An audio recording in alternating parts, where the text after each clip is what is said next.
mungkin ya Mbak. Apa kabar Mbak? Baik Ibu, alhamdulillah sehat.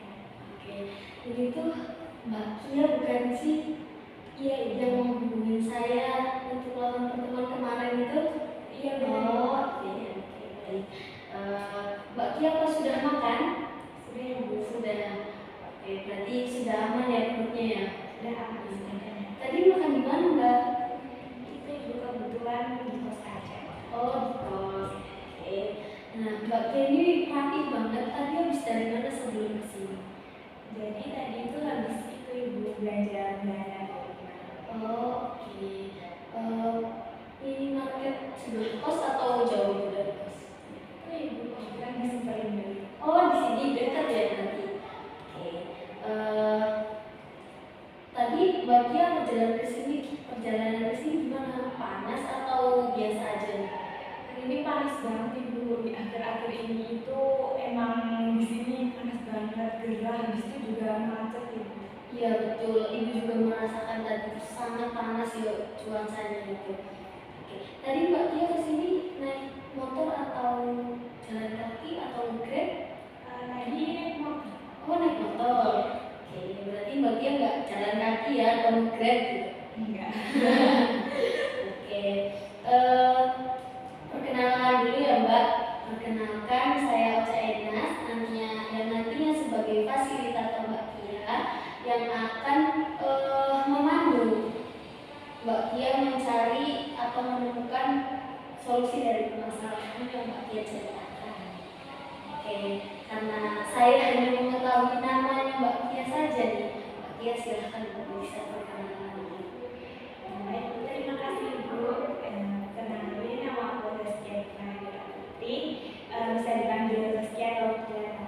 Nah, aku itu berasal dari Pamekasan. Oh, berasal dari berarti Jawa Timur ya? Iya, Ibu masih dari Jawa Timur.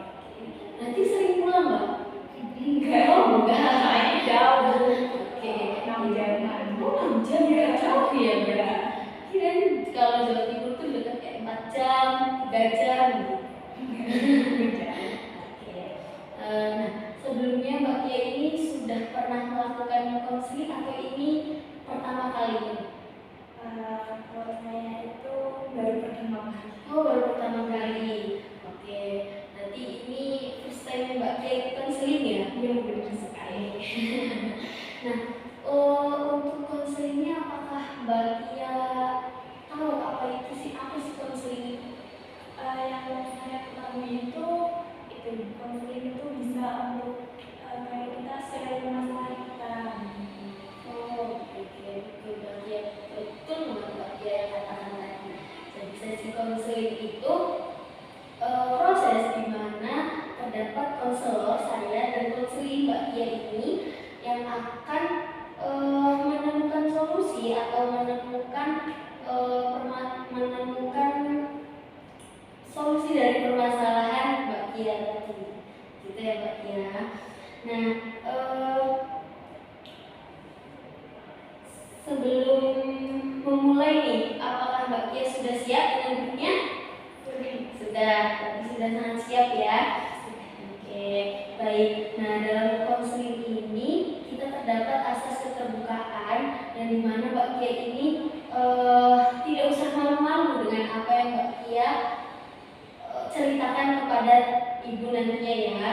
Dan kita juga mempunyai asas kerahasiaan yang dimana cerita Mbak Kia ini tidak akan kami sebarluaskan ke luar ataupun ke teman-teman Ibu nantinya, begitu ya Mbak Kia. Jadi Mbak Kia silahkan bercerita seluas-luasnya yang Mbak Kia pendam. Oke, baik. Nah, sebelum memulai juga izinkan saya membawa alat tulis ya Mbak, karena nantinya untuk mencatat poin-poin dari permasalahannya Mbak Kia. Oke, nah untuk waktunya kita sepakati 30 menit ke depan. Apakah Mbak Kia sepakat? Oke, nantinya misalkan ada pemoloran kita bisa menambahkan waktu lagi ya Mbak. Oke, baik. Nah, silahkan Mbak Kia menceritakan permasalahan yang akhir-akhir ini atau Mbak Kia rasakan sejak dulu tapi Mbak Kia ini pendam atau bagaimana? Baik, Bu, terima kasih. Jadi di sini saya itu malu, malu untuk ngomong di depan umum, di depan maupun di depan kelas seperti itu. Jadi ya saya kurang percaya diri dilihatin oleh banyak orang seperti itu. Jadi saya itu badan saya jadi gemeteran atau saya itu kalau ngomong itu jadinya beribet gitu. Oke, baik, saya memahami apa yang Mbak Kia ceritakan tadi. Jadi Mbak Kia itu kurang percaya diri kalau berbicara di depan umum. Mbak Kia merasakan gemetar badannya begitu. Iya. Oke. Nah, faktor apa sih Mbak yang Mbak Kia rasakan? Faktor apa sih yang Mbak Kia rasakan sehingga Mbak Kia ini belum percaya diri ketika berbicara di depan itu? Jadi saya itu dulu ada trauma, ada sesuatu yang membuat saya trauma. Jadi dulu itu waktu saya bersekolah itu pernah untuk dipanggil untuk menjadi sebuah MC acara. Itu kebetulan MC yang non-formal. Jadi MC-nya itu ada dua seperti itu. Nah kebetulan waktu pemanggilan itu mungkin 3 hari atau 4 hari sebelum hari acara. Jadi persiapannya itu menurut saya itu kurang. Apalagi MC itu seperti ada skrip sedikit untuk jeda pemanggilan lomba seperti itu. Ini kebetulan MC untuk lomba. Oke, baik. Jadi karena faktor yang mempengaruhi Mbak Kia tidak berani tampil di depan ini karena dulu Mbak Kia mempunyai pengalaman di mana Mbak Kia menjadi MC dan itu dengan waktu yang sangat mepet begitu ya. Iya, kebetulan iya. Itu habis itu faktor yang membuat saya menjadi tidak percaya diri itu disebabkan itu tadi kurangnya waktu latihan dan juga waktu di depan saya itu menjadi beban ibu ketika melihat banyak orang. Di situ saya menjadi blank dan saya menjadi takut ke depannya itu untuk berbicara di depan umum, di depan orang-orang banyak. Takut saya dijudge itu kok MC-nya seperti itu gitu. Nah, baik Mbak Kia. Mbak Kia sendiri melihat nggak dulu itu ketika Mbak Kia ribet atau gemetar gitu, Mbak Kia melihat situasi di sekeliling nggak, orang-orang ini bagaimana tanggapan orang-orangnya? Menurut saya yang ada di depan itu kan banyak orang ya, jadi ekspresinya tuh berbeda-beda. Ada yang seperti memang tidak memperhatikan saya, ada yang seperti sangat melihat saya, tapi itu mungkin bisa jadi perasaan saya atau bagaimana yang saya lihat di depan. Jadi saya ketika melihat di depan itu saya merasa kok ada orang yang mengejar saya seperti itu. Oke, baik. Jadi Mbak Kia ini melihat ekspresi orang-orang yang ada di depan ini bermacam-macam begitu ya Mbak Kia. Nah, ketika Mbak Kia melihat ekspresi bermacam-macam dari orang-orang di depan ini, bagaimana perasaan yang Mbak Kia rasakan waktu itu? Yang saya rasakan itu saya jadi ngeblank, jadi kayak bingung mau ngomong apa di depan gitu. Padahal kan sebelumnya sudah latihan dan pasti ada kita mau ngomong apa habis ini, tapi tiba-tiba saya semucapnya apa di mulut, tetapi itu berlibat dan kadang menurut saya itu ada yang tidak nyambung seperti itu. Oke, baik. Saya memahami apa yang Mbak Kia rasakan tadi ya, karena saya sendiri juga kadang masih kurang percaya diri kalau berbicara di depan umum gitu ya Mbak Kia. Nah, dulu itu ketika Mbak Kia jadi MC, apakah kemauan dari Mbak Kia sendiri atau itu ditunjuk? Itu kebetulan ditunjuk. Jadi ya pasangan juga ditunjuk, jadi nggak tahu.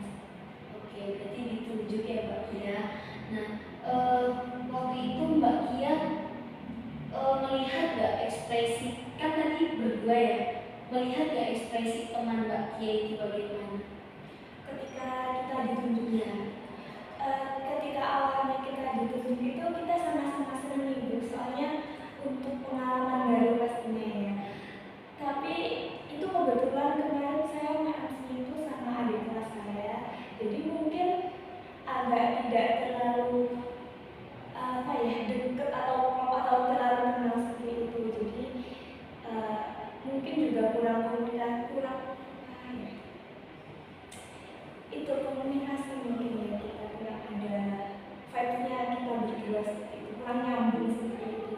Jadinya ketika kita ngeblend, satunya ngeblend itu kayak nggak dilanjutin kan, formal dan formal kan bisa aja diituin ya, tapi mungkin kita kurang nyambung. Berarti mungkin faktor miskom juga ya Mbak, karena teman dari Mbak Kia ini adik kelas begitu ya. Nah, setelah kejadian itu apakah Mbak Kia melakukan lagi untuk menjadi MC atau belum pernah sampai sekarang ini? Untuk itu belum, karena ya memang trauma, takut salah seperti itu lagi.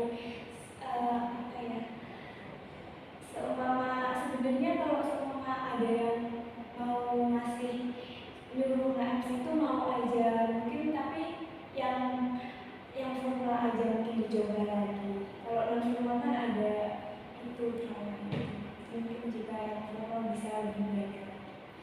Ini saya paham Mbak Kia. Berarti Mbak Kia ini kalau mau melakukan MC ini, Mbak Kia ini maunya yang formal begitu ya Mbak Kia. Karena kalau non formal ini Mbak Kia bingung, apalagi ketika teman Mbak Kia menjadi MC ini tidak sefrekuensi begitu ya dengan Mbak Kia itu. Nah, apakah dulu itu sejak kejadian itu Mbak Kia menceritakan kepada keluarga atau kepada teman yang mungkin Mbak Kia anggap itu dekat, atau ke pacarnya Mbak Kia? Kebetulan saya nggak punya pacar. Oh, nggak punya pacar. Oke.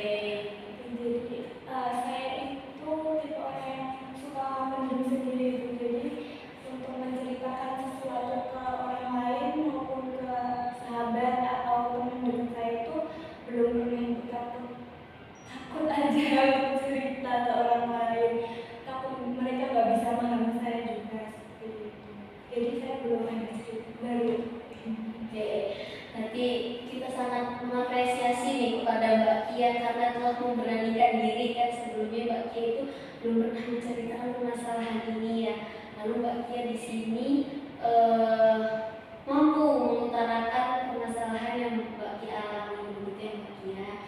Nah, apakah ada faktor mengapa Mbak Kia ini tidak mau bercerita kepada orang terdekat Mbak Kia? Untuk faktornya itu saya mikirnya itu, jika saya cerita kepada orang terdekat saya, entah itu keluarga atau teman-teman dekat saya, itu saya takut mereka mengejar saya itu tidak sesuai ekspektasi saya seperti itu Ibu. Jadi saya takut untuk cerita. Saya juga takut kalau mereka tidak bisa memahami saya, atau pokoknya melihat saya itu berbeda. Oke, baik. Saya memahami betul apa yang Mbak Kia rasakan dan apa yang Mbak Kia takutkan gitu ya Mbak Kia. Nah, Mbak Kia ini apakah sudah pernah mengalami cerita ke orang lalu tidak direspon atau tidak memberi balikan gitu? Sebenarnya ada pernah, itu teman dekat saya. Jadi saya cerita tentang sesuatu hal, saya lupa itu cerita apa dulu. Terus dia itu malah menjudge saya itu nggak sesuai ekspektasi saya, bukan memotivasi saya atau bagaimana, tapi seperti menyalahkan saya. Jadi saya takut untuk memulai cerita ke dia atau bagaimana. Baik, berarti Mbak Kia juga mempunyai pengalaman ya dulunya itu, sehingga Mbak Kia tidak mau menceritakan permasalahannya ke orang-orang terdekat begitu ya Mbak Kia. Berarti Mbak Kia ini tipe orang yang memendam sebenarnya, memendam atau mengutarakan sebenarnya ini? Saya lebih ke memendam. Oke, baik. Mulai sekarang Mbak Kia tidak perlu memendam bisa menghubungi saya untuk melakukan pertemuan atau kita bisa saling mengirim WhatsApp begitu ya Mbak Kia. Nah, setelah Mbak Kia tadi ceritakan, apakah sekarang itu Mbak Kia sudah merasakan perubahan di diri Mbak Kia? Perubahan terhadap tadi saya mau ngomong Ya, betul. Kebetulan sebenarnya masih berlari ya Ibu untuk ngomong di depan umum itu di depan, seperti jika ada tugas itu kan pasti ada salah satunya untuk ngomong di depan, untuk berdiri di depan menghadap sebanyak orang seperti itu. Nah di situ saya mulai belajar sedikit demi sedikit Ibu. Walaupun saya sebenarnya masih duduk atau gemeteran itu, saya berusaha untuk bisa berdiri dulu di situ. Setelah itu saya berusaha untuk bisa ngomong di situ. Mungkin walaupun saya masih belibet, masih susah ngomong di depan, tapi saya berusaha untuk memperbaiki. Saya mengerti apa yang Mbak Kia rasakan tadi ya. Berarti Mbak Kia ini sudah melakukan usaha. Kalau Mbak Kia ini meyakinkan diri Mbak Kia ketika terdapat mata kuliah yang mengharuskan Mbak Kia ngomong di depan begitu ya Mbak Kia. Nah, apakah ada usaha lain yang ingin Mbak Kia lakukan untuk memecahkan permasalahan Mbak Kia ini? Sebenarnya saya ingin melakukan hal-hal baru yang sebelumnya saya belum pernah alami, seperti saya ingin melawan trauma itu Ibu. Jadi saya ingin berusaha untuk mungkin mencoba mengenai formal atau informal. Bisa juga dengan saya mengikuti terlebih dahulu pelatihan-pelatihan yang membuat saya bisa mengembangkan diri saya seperti itu. Tapi di sisi lain juga saya kadang itu masih takut untuk melakukan hal yang baru itu. Oke, baik benar. Oke Mbak Kia, saya tahu apa yang Mbak Kia ingin capai dan apa yang Mbak Kia rasakan gitu ya. Karena Mbak Kia juga di sisi lain mempunyai rasa trauma begitu ya Mbak Kia. Nah betul apa yang Mbak Kia tadi bicarakan. Mbak Kia itu mungkin Mbak Kia ini bisa mengikuti seminar public speaking, lalu Mbak Kia bisa mengikuti MC yang itu bisa melatih kepercayaan diri Mbak Kia begitu ya Mbak Kia. Nah berarti yang tadi Mbak Kia sebutkan itu belum tercapai begitu ya Mbak Kia, itu baru kemauan Mbak Kia atau bagaimana? Iya, baru planning saya sebenarnya sudah tercapai, tapi untuk melangkah ke depan, untuk melangkah mencapai hal-hal yang baru itu, saya di sisi lain saya juga agak takut untuk memulainya. Oke, tapi itu sudah sangat bagus Mbak Kia, karena Mbak Kia sudah mempunyai planning untuk kedepannya agar menjadikan diri Mbak Kia ini menjadi lebih baik begitu ya Mbak Kia. Nah, saya ini mempunyai saran Mbak Kia, dan saran ini Mbak Kia bisa dilakukan ataupun jika Mbak Kia merasa saran ini kurang cocok, berarti Mbak Kia tidak usah dilakukan begitu ya Mbak Kia. Jadi yang pertama ini Mbak Kia bisa melakukan kegiatan berbicara di depan cermin gitu Mbak Kia. Jadi Mbak Kia ini sambil melihat diri Mbak Kia di depan cermin ini, entah itu berbicara yang yapping ya Mbak Kia, atau Mbak Kia mau mencari teks MC terus berbicara di depan kaca, itu silahkan gitu. Lalu saran yang kedua ini mungkin Mbak Kia bisa menarik nafas terlebih dahulu ketika Mbak Kia itu berbicara di depan ya Mbak Kia, karena itu bisa membuat kita relax dalam berbicara gitu ya Mbak Kia. Dan itu hanya sekedar saran, di situ Mbak Kia boleh melakukannya atau tidak melakukannya gitu ya Mbak Kia. Nah dikarenakan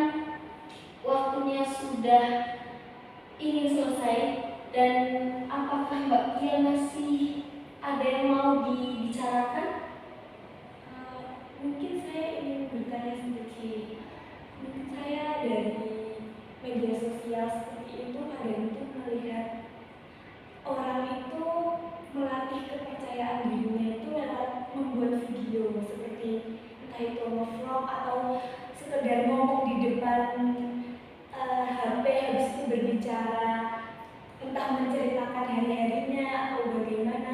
Itu apakah bisa juga untuk meningkatkan kepercayaan diri saya, untuk melatih saya agar bisa tidak malu di depan umum? Oke, itu betul Mbak, itu bisa banget untuk Mbak Kia lakukan juga, karena ketika kita melakukan berbicara ke handphone atau kemana, itu secara tidak langsung kita melakukan melatih public speaking kita dalam berbicara, dan itu akan terbiasa prosesnya itu, dan akan memudahkan Mbak Kia yang nantinya akan berbicara di depan umum gitu Mbak Kia. Saya juga waktu melihat komen-komennya itu juga positif netizen itu seperti mendukung atas mereka berani untuk speak up di depan walaupun hanya di depan kamera gitu. Jadi juga seperti memotivasi saya, tapi saya juga agak ragu apakah ini bisa juga untuk melatih atau tidak. Oke, baik. Bisa kok Mbak Kia, itu akan menjadikan diri Mbak Kia menjadi lebih baik yang tadi saya katakan tadi ya. Berarti Mbak Kia ini sering nonton TikTok gitu ya? Nonton TikTok yang tutorial gitu? Kebetulan di FYP saya itu ketika saya nge-scroll habis itu ketemu seperti berbicara di cara untuk kita bisa MC atau berlatih ngomong MC gitu, itu saya lihat gitu ibu. Jadi kita suruh ngomong di situ, kita baca skripnya, saya baca itu. Terus kemudian pada saya scroll ke bawah itu jadinya FYP saya seperti itu. Jadi cara-caranya agar bisa itu. Tapi saya melihatnya kayak masih melihat aja, belum menerapkannya gitu. Baik Mbak Kia, nanti setelah sesi counseling Mbak Kia bisa menerapkannya ya di kehidupan nyatanya. Berarti FYP Mbak Kia ini positif ya, sangat positif, karena di situ banyak tutorial yang membangun personal begitu ya Mbak Kia. Ya kebetulan pada saat tertentu. Oke, baik. Apakah cukup dengan jawaban saya tadi? Sangat cukup, Ibu, sangat membantu saya untuk bisa mengembangkan diri saya untuk kedepannya. Oke, baik. Berarti apakah Mbak Kia ada yang mau dibicarakan lagi?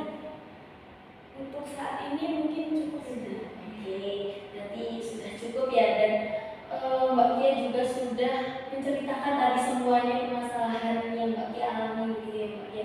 Nah, setelah melakukan sesi konseling dan Mbak Kia sudah menyampaikan permasalahan yang Mbak Kia alami, bagaimana nih perasaan Mbak Kia dari sesi konseling pada kali ini? Saya lebih merasa lega, merasa seperti ternyata ada orang yang mau memahami saya, mau mendengarkan saya gitu Ibu. Jadi saya mungkin bisa saya coba untuk lebih terbuka dengan orang lain, walaupun itu tidak terlalu oversharing. Setidaknya saya bisa cerita masalah-masalah kecil saya terhadap orang lain. Jadi membuat saya itu lebih bisa merasa terbuka. Oke, berarti Mbak Kia ini sudah merasa plong gitu ya. Nah, untuk hasil yang didapatkan nih dari sekarang sesi konseling ini apa Mbak Kia? Jadi menurut saya yang saya dapat dalam sesi konseling ini tuh berupa solusi terhadap dari masalah-masalah yang saya sudah ungkapkan tadi. Selain itu saya juga bisa seperti melihat apa yang akan saya lakukan ke depannya untuk mencoba, bukan hanya cuma sekedar planning yang saya buat itu, tapi saya harus mencobanya, mulai dari hal-hal yang kecil tadi seperti solusi yang Ibu kasih ke saya yang berbicara di depan cermin itu.